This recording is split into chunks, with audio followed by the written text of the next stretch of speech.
In the architecture of human relationships, there is a silent phase that many women sense but few truly understand. It isn't about manipulation. It isn't a game of power.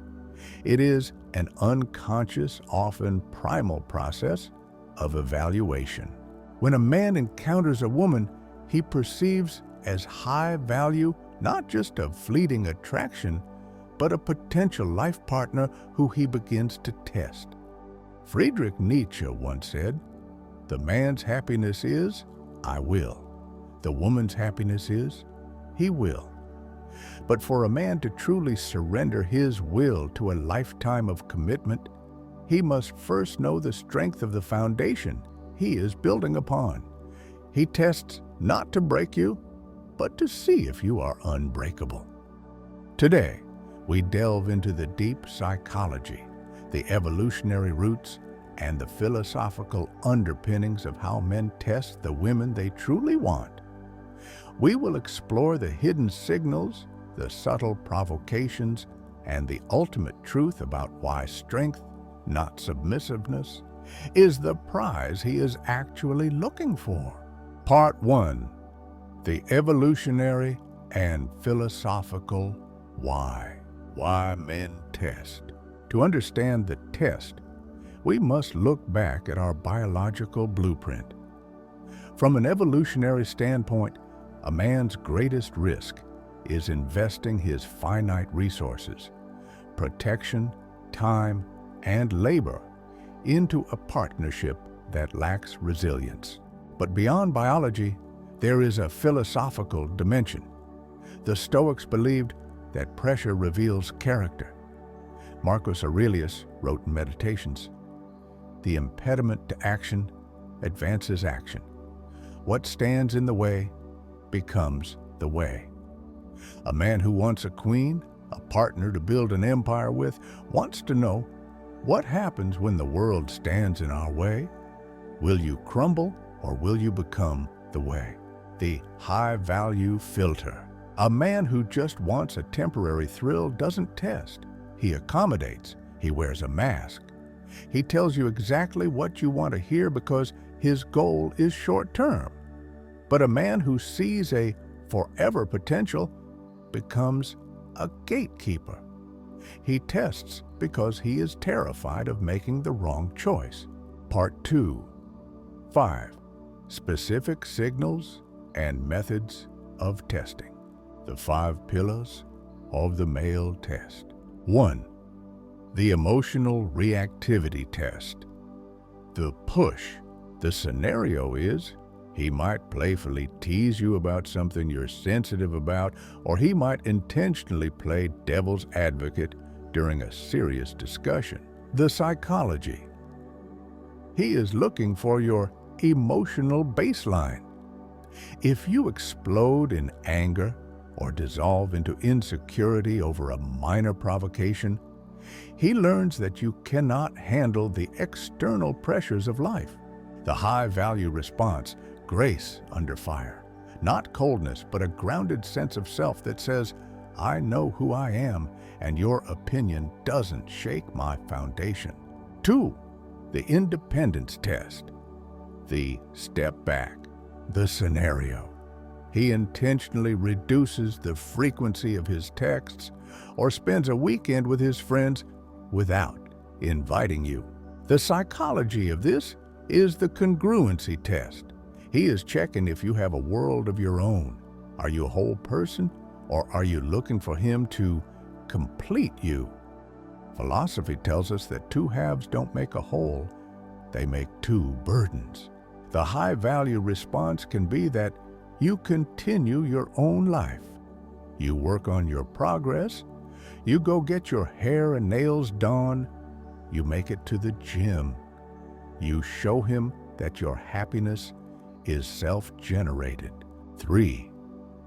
The boundary test. The overstep. He might show up late without a valid reason or suggest a plan that inconveniences you at the last minute. The psychology behind this, ironically, a man tests your boundaries because He wants you to have them. If you let him walk all over you, he loses respect. He thinks, if she can't stand up to me, she won't stand up for our family. To respond like the high-value woman, gentle but firm boundaries. I'd love to see you, but I don't accept last-minute plans. Let's try for Tuesday. 4. The resilience test. The crisis. He shares a struggle he's having, perhaps a setback at work or a family issue, because he is observing your reaction to low tide. Does his struggle make you panic? Do you judge him? Or do you provide a calm, stoic presence? As a high-value woman, compassion without codependency is the key. You support him, but you don't try to fix his life for him. 5. The consistency test. The time factor. He waits. He observes how you treat the waiter when things go wrong. He watches how you speak about your exes over months, not weeks. Time is the only force that reveals who someone truly is. He is looking for a pattern, not a single event. Part 3. Real-life case studies and Stoic lessons. The mirror of relationship. Case study. 1. The abandoned projection. Consider a woman who is highly successful but deeply insecure. When her partner tests her by being busy with work, she interprets it as abandonment.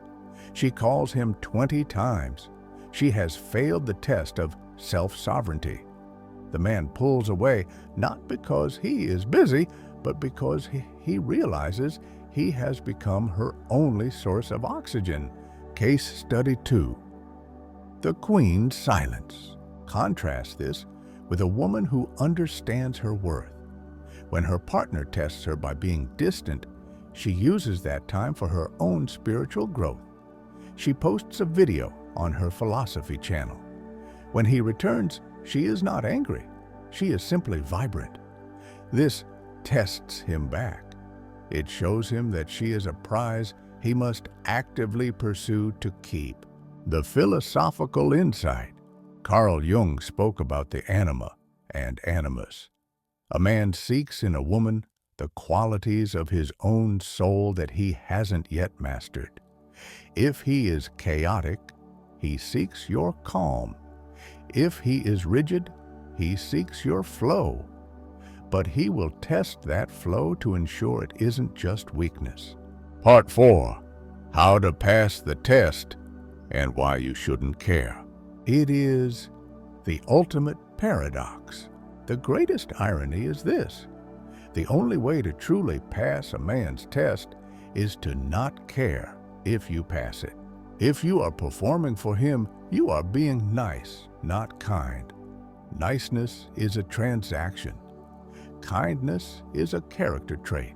When a man tests you and you respond from a place of, I need him to like me, you have already lost. But when you respond from a place of, I am a woman of value, and I am observing if he is worthy of me, the power dynamic shifts. The counter test. As he tests you, you must test him. Is his test respectful or is it manipulative? Does he provide safety after the test or does he leave you in anxiety? Is he testing you because he wants a partner or because he is an unhealed child? The Stoic resolution. Epictetus said, if you want to improve, be content to be thought foolish and stupid. Do not be afraid to let him think you lost a game if it means staying true to your values. A man who truly wants you will eventually realize that your refusal to play games is the ultimate sign of your worth. In the end, the tests disappear. Once a man realizes that you are a woman of deep roots in oneself, he realized she is the one.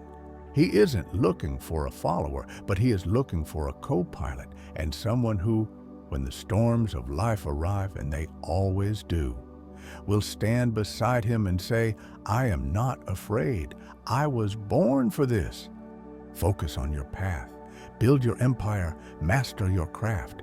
Cultivate your spirit. The right man will not just test you. He will eventually treasure you as the only solid ground he has ever found. Now, let us close this video with a manifestation meditation, a moment to align, to soften, and to allow what is already meant for you to gently meet you where you are. Rise in awareness, align your vibration, and match the frequency of your blessings. That is the true meaning of manifestation. Life does not bend to force. The universe operates in perfect harmony. Do not cling to outcomes. Do not rush the process. Instead, nurture what you can influence, your consciousness, the thoughts you allow, the words you speak, and the emotions you carry. They shape your reality more than any external circumstance ever could. The higher your consciousness rises, the closer you come to the reality that already belongs to you. Spiritual elevation is not escape. It is alignment. It is becoming one with the frequency of the life you desire. The dream you seek already exists. In a higher dimension of possibility, you are not chasing it. You are simply rising to meet it. The more you elevate spiritually, the closer you become to the reality that is already yours. As your soul expands, your outer world begins to rearrange itself to reflect that light. This is not about forcing reality. It is about becoming the reality. So trust the divine order of things. The timing you doubt is the timing that protects you. Every blessing arrives at the exact moment you are ready to hold it. The universe does not rush, and neither should you. In the stillness, everything begins to align. Your soul already knows this truth. What is meant for me is already mine. No one can take away what belongs to your spirit. Your blessings were written into your story from the very beginning, waiting for the perfect intersection of time, growth, and divine readiness. For now, just breathe. Inhale deeply and tell yourself, I am becoming ready. Exhale slowly and whisper. Everything unfolds in perfect divine timing. Even in silence, your energy is shifting. Even in rest, your soul is preparing the space for your blessings to arrive. When obsession turns into devotion, not desperation, the universe begins to move quietly in your favor. The Creator delivers everything that was promised, exactly when your heart is strong enough to receive it. So trust this moment.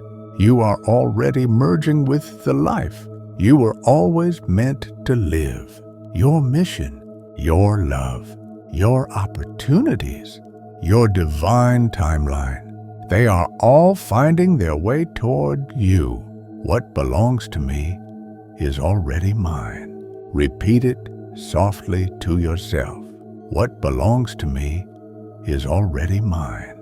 No one can take it away.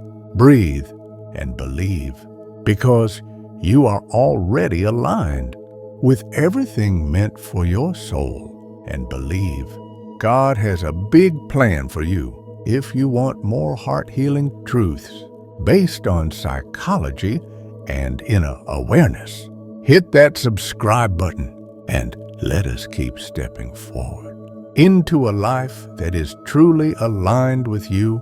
If you like the video, hit the likes and subscribe. I would appreciate that. God bless you.